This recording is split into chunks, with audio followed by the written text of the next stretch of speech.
Alors quelles sont les différentes stratégies de distribution? Donc comme on a vu, il y a plusieurs canaux de distribution à utiliser et on peut avoir des stratégies complètement différentes. La première stratégie, c'est la stratégie exclusive.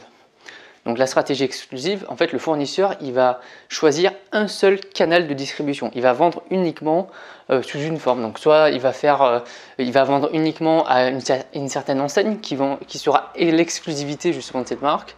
Soit il va le vendre uniquement sur Internet, soit il va le vendre uniquement sur un étal, par exemple, sur un marché. Donc voilà, c'est une stratégie exclusive de distribution. On va choisir justement un seul canal.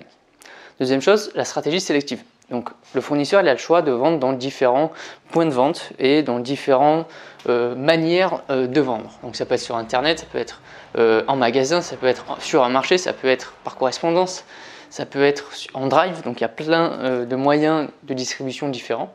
Donc il va choisir par exemple 2 sur les 3 moyens de distribution. Donc une stratégie sélective, il va choisir uniquement les canaux de distribution qui l'intéressent.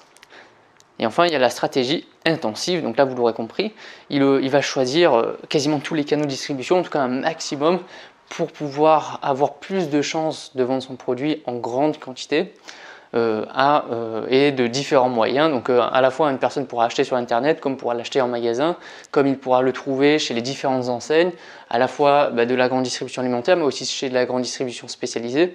Donc il va pouvoir trouver ce produit un peu partout.